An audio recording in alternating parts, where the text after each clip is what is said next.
Let me tell you about the time I decided to treat myself.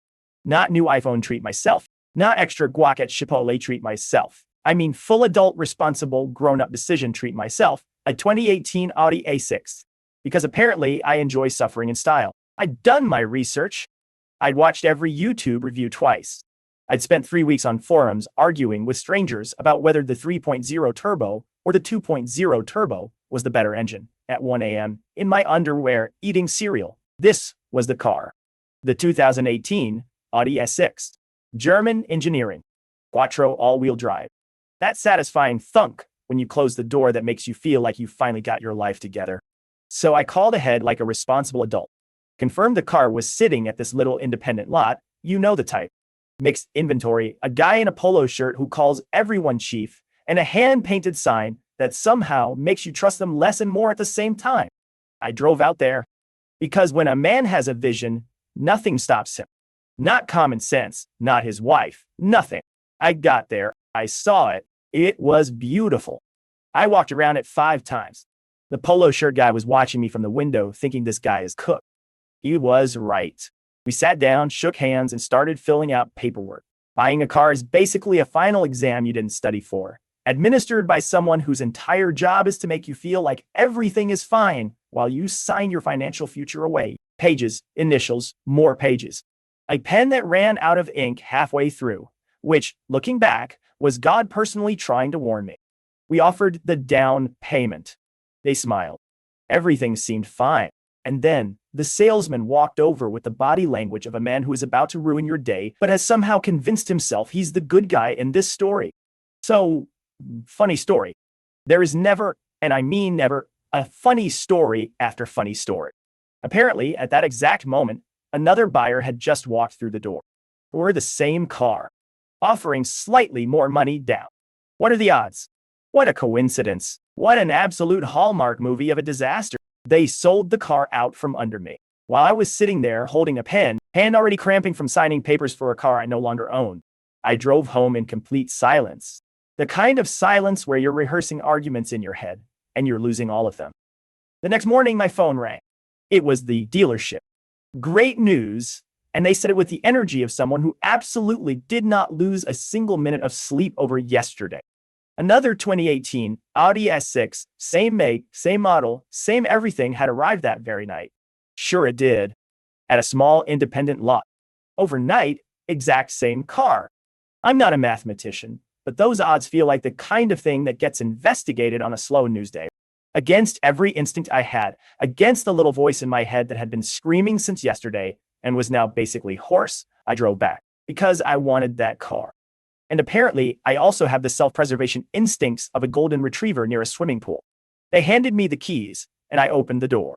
Now, I want you to picture the inside of a car that has clearly lived a full and adventurous life.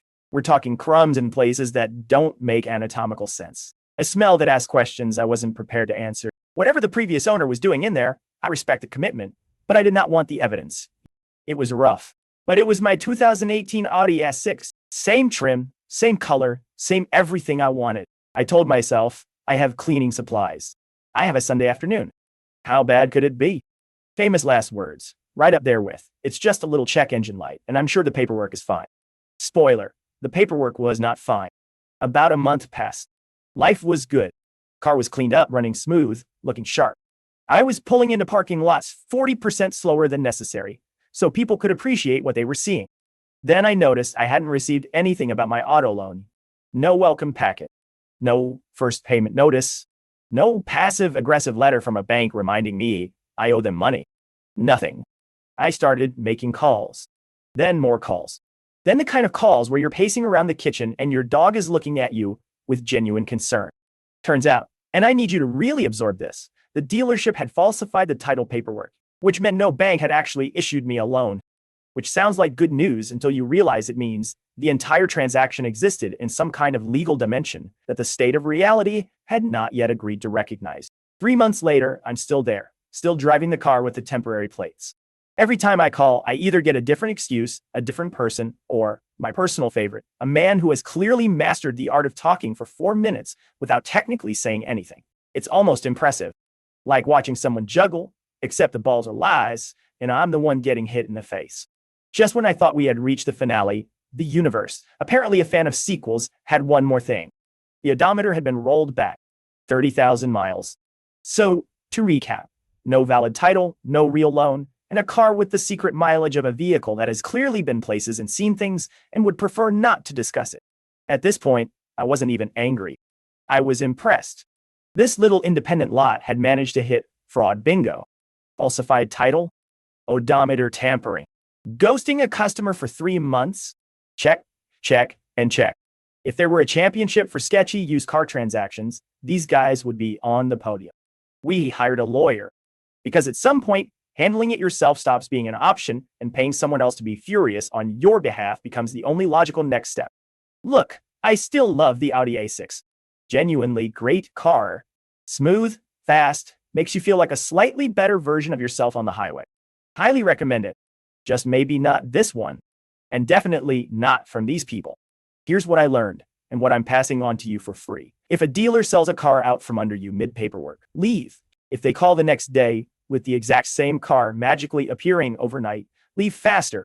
If the car is dirty, the deal feels rushed, and something smells off. And I don't just mean the interior, run. Don't be the guy signing paperwork on a car that doesn't legally exist. Subscribe.